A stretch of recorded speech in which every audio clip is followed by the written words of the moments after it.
Hello, Samantha Fe here, your certified psychic and medium. I'm so excited that you have joined me today. I've decided to tap into the frequency and the topic of financial stress. And I know that that's something that can really make you tighten up, because financial stress is something that we've all experienced at one point or another. Some of those lucky few have not, but with that, recognizing that there's ebbs and flows in life. And so with financial stress, there's actually an energetic center within your body that holds on to it, that clutches it. So when you hear financial stress and you might tighten up those cheek muscles, a lot of that is because it has to do with your root chakra. Your root chakra is most practically associated with survival energy, survival pictures. So in ancient times, or even I've seen caveman lifetimes in this chakra during readings with people, it was associated with survival. How are you going to run away from the lion? How are you going to find food? How are you going to find water? How can you build fire? Even up into war times, I've seen a lot of past life pictures being stored in this chakra from battlefields, where people just have this fear of dying, which is pretty normal and pretty typical, but a lot of times the way that we have died gets stored in that chakra. Now, the reason I'm talking about that in association with the financial stress is that nowadays we have things to worry about, like money, because money is associated with how are we going to eat? How are we going to get clean drinking water? All of these things are now funneled through our means of trade, which is money. So our money pictures, our money fears get stored into that root chakra. And what that does is when it gets too blocked, it can make it very hard to ground. So it can make it very hard to stay calm in your day-to-day. It can make it very difficult for you to think about other things, or for you to alleviate that. I'm sure we all have a friend or family member that in any case and point when they're spending money, there's a stress, or there's a tightness, or there's a clutch around it. And one of the things that I learned in one of my client readings was noticing and paying attention to the energy that we put into our own financial circumstance and situation through how the energy that we bring into it as we spend money.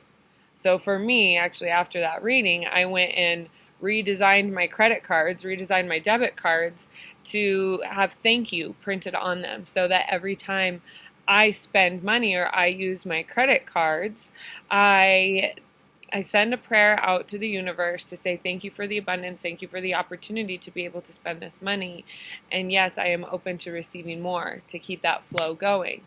But if you're buying a $7 sandwich or whatever it is, and you're clutching yourself, punishing yourself, I shouldn't be spending this money right now, I shouldn't be doing this, then you're exacerbating this problem with you in your financial space that is worshiping the temple of I'm so broke. I'm so broke. This is how I'm going to handle it, is I'm going to punish myself every time I want to spend money, which is so counterintuitive to creating a flow of abundance. If what you're experiencing is lack or scarcity, how do you want to get out of that? Well, it's not by creating more of it. It's not by acknowledging that in every time that you spend money, but it's to choose and set yourself at a different mindset of I'm thankful, I'm grateful for this. I have an opportunity to bring more into my life by simply saying thank you, yes, bring me more. So when you do that and you open up that opportunity for yourself, you start to clear away blocks. And a lot of times, I would say 99% of the time, all of us carry blocks, financial blocks and stress, that are directly adopted from our parents. And from our parents' way of spending money, of saving money, of the comments that they make when they spend money. Are they very frivolous with their money? Are they very frugal? Do they hold on to it? Are they punishing? Did they punish you when you wanted to? Did they teach you how to earn money? Or did they just expect it to come rolling through?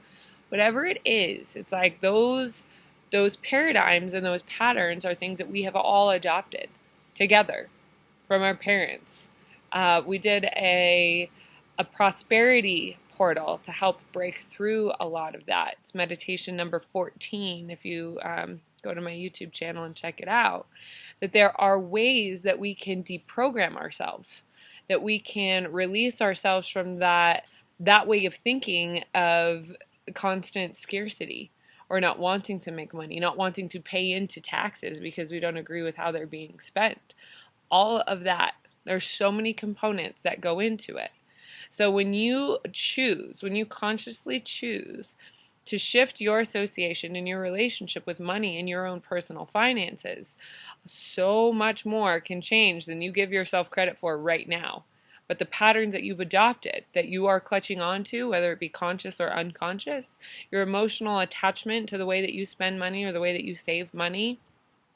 I also had a friend who she constantly was constantly saving, but also was constantly not wanting to spend money. So it was like constantly not wanting to do things or not wanting to live her life because she was so concentrated on saving money, which is like, I mean, you can look at the scarcity in that as well, is that you have abundance, but you're choosing to instead say that you don't so that you don't have to spend,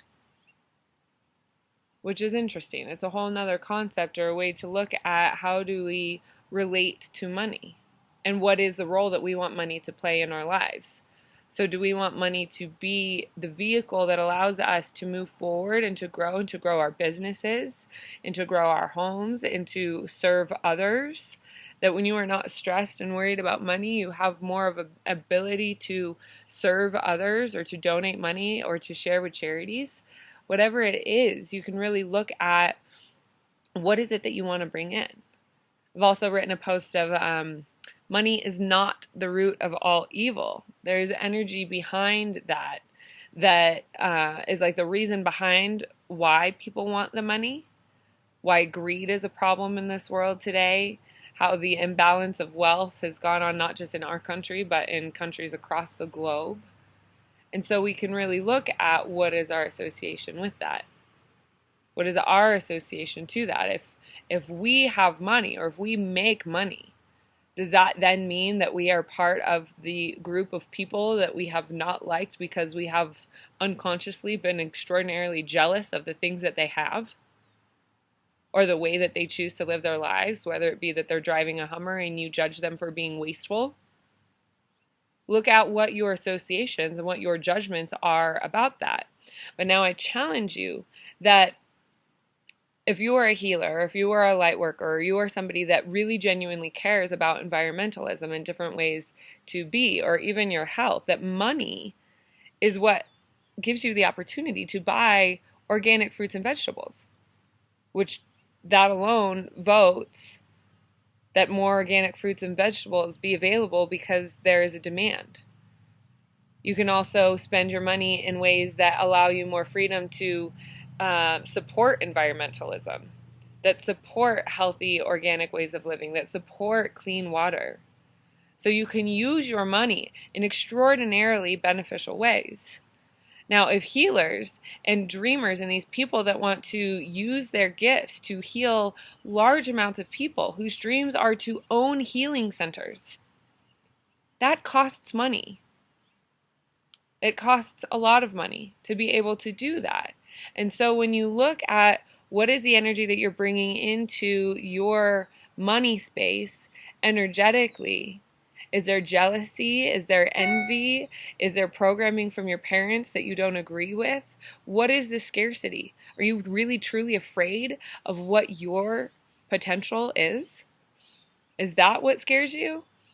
I know for me, I have looked at it and it has scared the heebie-jeebies out of me to the point of not wanting to continue working. But I know that I have a purpose here, and I know that money has something to do with that. So all of that clenched, all of the survival, all of the judgments of others, all of your association with your parents' ideas of money, all of that gets stored in your root chakra. It gets stored and sprinkled throughout in other areas, but primarily it has to do with your root chakra. That is a chakra that grounds you into your body. That is a chakra that also helps you to take action, to be clear in the motivation steps, to actually create your dreams. Rather than to manifest, say that you're open to receiving and waiting for them to come to you, you can create them.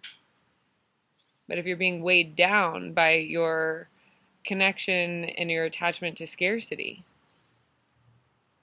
or your fear of not having enough, or your self-punishment for spending the money that you don't have, there is an abundance of money on this planet. You have an abundance of creativity within you that will allow you ways to create money for yourself. It doesn't always have to be the 9 to 5. There's 8 billion plus different ways to live on this planet. You can figure out how to create a life that you want to live for yourself by shifting your relationship with abundance and prosperity.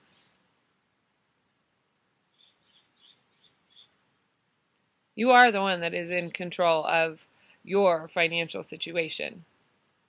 And to some of you, you might not want to hear that. For others, you'll hear that and find it very empowering.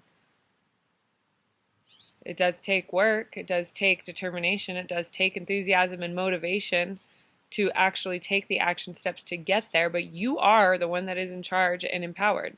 You, every single day, are making choices that affect your financial situation. So get to know your finances. How often do you check your bank statements? And when you check your bank statement, is it a sinking feeling in your stomach? Or do you celebrate? Are you excited? Are you happy that you're bringing money in and that you're creating a flow for yourself? Recognizing that as you bring money in, you can then also spend money towards the things that you want to do that are helping yourself and helping the world. One purchase at a time.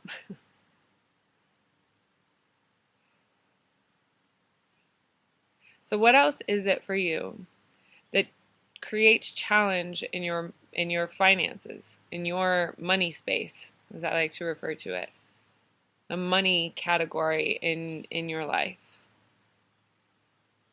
I would absolutely love to hear from you. I'd absolutely love to engage in conversation to see how I could potentially help you move through your blocks. Recognizing that if you are a person that has listened to this video and watched it all the way through, that you are somebody that, 1, is interested in healing yourself, 2, is interested in taking care of the environment, and 3, is interested in doing what you can to serve others. And if you're having blocks around those, then I would love to connect with you and see how we can both help you move through so that you can continue to serve yourself and learn and grow and to continue to serve others. And money doesn't have to be your only limit of scarcity, that there are so many other opportunities that are here for you. It's a matter of finding them and creating them for yourself. So please do comment, like below, engage in conversation here. Social media is an interesting way for us to get to know each other by means of creating conversation and support of each other. If you're interested in doing any sort of personal session work with me, please do contact by emailing me at sf@samanthafe.com, or you can visit my website at samanthafe.com. I also have Facebook at Psychic Medium Samantha Fe, Instagram, Twitter, all of those wonderful platforms to connect to you through. So please take your time, let all this soak in, and I'd love to hear from you. See how it has impacted or influenced your life and what questions might have come up. So with that, thank you so much for tuning in and checking in, and I look forward to connecting with you soon.